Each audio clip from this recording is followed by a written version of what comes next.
ತಿಳಿದುಕೊಳ್ಳೋಣ. 1910 ಜುಲೈ 10ರಂದು ಬೆಳಗಿನ ಜಾವ ಫ್ರಾನ್ಸ್ ದೇಶದ ಮಾರ್ಸೆಲ್ಸ್ ಬಂದರಿನ ಹತ್ತಿರ ಮಾಂಜ್ರೋ ಅಂತಕ್ಕಂಥ ಒಂದು ಹಡಗು ನಿಂತಿತ್ತು. ಅದರಲ್ಲಿ ಏನೋ ಒಂದು ತಾಂತ್ರಿಕ ಕಾರಣದಿಂದಾಗಿ ಕಾರ್ಮಿಕರೆಲ್ಲರೂ ಅದನ್ನು ಸರಿಪಡಿಸುವುದರಲ್ಲಿಯೇ ನಿರತರಾಗಿದ್ದರು. ಪ್ರಯಾಣಿಕರು ಸಹ ಆ ಹಡಗು ಸರಿಪಡಿಸುವುದನ್ನೇ ಕಾಯ್ತಾ ಇದ್ದರು. ಸಮುದ್ರವೆಲ್ಲ ಶಾಂತವಾಗಿತ್ತು. ಪ್ರಯಾಣಿಕರೆಲ್ಲರ ನಿಶ್ಚಿಂತರಾಗಿದ್ದರು, ಹಾಗೆ ನಿರಾಳವೂ ಆಗಿದ್ದರು. ಆದರೆ ಒಬ್ಬ ತರುಣ ಪಯಣಿಗ ಮಾತ್ರ ಮನಸ್ಸಿನಲ್ಲಿಯೇ ಏನೋ ಲೆಕ್ಕಾಚಾರ ಹಾಕ್ತಾ ಇದ್ದ. ಆತ ನಿಶ್ಚಿಂತೆಯಿಂದಿರುವುದು ಶಕ್ಯವೇ ಆಗಿರಲಿಲ್ಲ. ಯಾಕಂದರೆ ಆತ ಸೆರೆ ಹಿಡಿಯಲ್ಪಟ್ಟಿದ್ದ. ಅವನು ಬ್ರಿಟಿಷರ ಸೆರೆಯಾಳಾಗಿದ್ದ.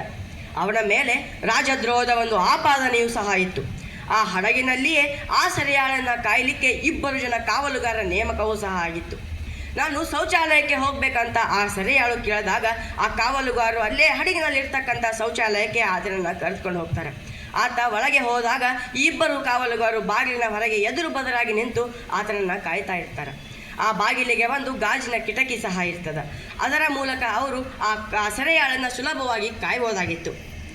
ಆ ಸೆರೆಯಾಳು ಏನು ಮಾಡ್ತಾನಂದ್ರೆ, ಒಳಗೆ ಹೋಗಿ ಬಾಗಿಲನ್ನು ಭದ್ರವಾಗಿ ಮುಚ್ಚಿಕೊಂಡು ತನ್ನ ಮೇಲಂಗಿಯನ್ನು ತೆಗೆದು ಆ ಗಾಜಿನ ಕಿಟಕಿ ಏನಿತ್ತಲ್ಲ ಅದರ ಮೇಲೆ ನೇತು ಹಾಕಿಬಿಡ್ತಾನೆ.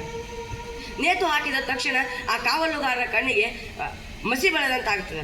ಹೀಗಾಗಿ ಅವನು ಅಲ್ಲಿ ಶೌಚಾಲಯದಲ್ಲಿದ್ದ ಒಂದು ಗಾಜಿನ ಕಿಟಕಿಯ ಮೂಲಕ ಆ ಗಾಜಿನ ಕಿಟಕಿಯನ್ನು ಒಡೆದು ಅದರ ಮೂಲಕ ಹಾರಿ ಸಮುದ್ರವನ್ನು ಸೇರ್ತಾನೆ.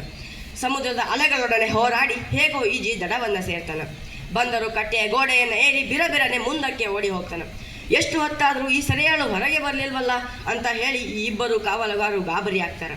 ಒಳಗೆ ಏನೋ ಗಡಿಬಿಡಿ ನಡೆದ ಸದ್ದು ಈಗಾಗಲೇ ಅವರಿಗೆ ಕೇಳಿಸಿತ್ತು. ಹೀಗಾಗಿ ಅವರು ಆ ಸಮುದ್ರದ ಮೇಲ್ಭಾಗಕ್ಕೆ ಹೋಗಿ ನೋಡಿದಾಗ ಆ ಸೆರೆಯಾಳು ಸಮುದ್ರಕ್ಕೆ ಹಾರಿದ್ದು ಅವರ ಗಮನಕ್ಕೆ ಬರ್ತದೆ. ಅವರು ಅಲ್ಲೇ ಮೇಲಿನಿಂದ ಕಿರ್ಚ್ಕೋತಾರೆ, ಸೆರೆಯಾಳು ತಪ್ಪಿಸಿಕೊಂಡಿದ್ದಾನೆ, ಹಿಡೀರಿ ಹಿಡೀರಿ ಅಂತ. ಇಷ್ಟು ಹೊತ್ತು ನಿರಾಳವಾಗಿ ನಿಂತಿದ್ದ ಆ ಹಡಗಿನಲ್ಲೆಲ್ಲ ಗುಲ್ಲು. ಯಾರೋ ಒಬ್ಬರು ಕಿರ್ಚ್ಕೋತಾರೆ. ಓಡಿ ಹೋದ ಆ ಸೆರೆಯಾಳುವಿನ ಹೆಸರು ಸಾವರ್ಕರ್ ಅಂತ ಹೇಳಿ.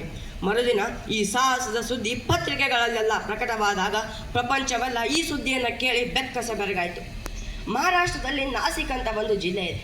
ಆ ನಾಸಿಕ್ನಲ್ಲಿ ಬಗೂರು ಅಂತಕ್ಕಂಥದ್ದು ಒಂದು ಚಿಕ್ಕ ಗ್ರಾಮ. ಆ ಬಗೂರು ಗ್ರಾಮದಲ್ಲಿ 1883 ಮೇ 28ರಂದು ದಾಮೋದರ ಪಂತ್ ಸಾವರ್ಕರ್ ಅವರ ಮನೆಯಲ್ಲಿ ಒಂದು ಗಂಡು ಮಗುವಿನ ಜನನವಾಗ್ತದೆ. ಈಗಾಗಲೇ ದಾಮೋದರ್ ಪಂತ್ ಸಾವರ್ಕರ್ ಅವರಿಗೆ ಗಣೇಶ ಅಂತ ಹೇಳಿ ಒಬ್ಬ ಗಂಡು ಮಗ ಇರ್ತಾನೆ. ಗಣೇಶನ ತರುವಾಯ ಹುಟ್ಟಿದ ಈ ಮಗುವಿಗೆ ವಿನಾಯಕ ಅಂತ ಹೇಳಿ ನಾಮಕರಣವನ್ನು ಮಾಡ್ತಾರೆ. ಗಣೇಶ, ವಿನಾಯಕ 2 ಒಂದೇ ದೇವರ ಹೆಸರುಗಳು, ಅದೆಲ್ಲ ನಿಮಗೆ ಗೊತ್ತೇ ಇದೆ. ಆದರೆ ಈ 2 ಸಮಾನವಾದ ಅರ್ಥಗಳನ್ನು ಧರಿಸಿರ್ತಕ್ಕಂಥ ಈ 2 ಅಣ್ಣ ತಮ್ಮಂದಿರು ಮುಂದೆ ಸಮಾನವಾಗಿಯೇ ದೇಶದ ಕಾರ್ಯಗಳಲ್ಲಿ ತಮ್ಮ ದೇಹವನ್ನು ಸವೆಸಿದಾಗ ಈ ನಾಮಕರಣ ಅರ್ಥಪೂರ್ಣವಾಗಿ ಹೊರಹೊಮ್ಮಿದ್ದನ್ನು ನಾವೆಲ್ಲರೂ ಕಾಣ್ತೀವಿ. ಮನೆಯವರು ಸಲಿಗೆಯಿಂದ ಗಣೇಶ ಮತ್ತು ವಿನಾಯಕರನ್ನು ಕ್ರಮವಾಗಿ ಬಾಬಾ ಮತ್ತು ತಾತ್ಯ ಅಂತ ಹೇಳಿ ಕರಿತಾ ಇದ್ರು. ವಿನಾಯಕರ ತಾಯಿ ರಾಧಾಬಾಯಿ ಅವರು ವಿನಾಯಕರು 9 ವರ್ಷದವರಿದ್ದಾಗಲೇ ತೀರಿ ಹೋಗ್ತಾರೆ. ವಿನಾಯಕ ಮತ್ತು ಗಣೇಶರು ಈ ಸಂದರ್ಭದಲ್ಲಿ ವಿದ್ಯಾಭ್ಯಾಸಕ್ಕಾಗಿ ನಾಸಿಕ್ಕಿಗೆ ಹೋಗಿರ್ತಾರೆ.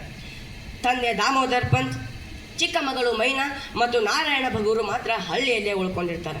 ಆಗ ಭಾರತವೆಲ್ಲ ಬ್ರಿಟಿಷರ ಕಪಿಮುಷ್ಟಿಯಲ್ಲಿತ್ತು. ಭಾರತದಾದ್ಯಂತ ವಿಕ್ಟೋರಿಯಾ ಮಹಾರಾಣಿಯವರ ಸಿಂಹಾಸನಾರೋಹಣದ ವಜ್ರ ಮಹೋತ್ಸವವನ್ನು ಆಚರಿಸಬೇಕಂತ ಹೇಳಿ ಬ್ರಿಟಿಷ್ ಸರ್ಕಾರ ಆದೇಶವನ್ನು ಹೊರಡಿಸಿತ್ತು.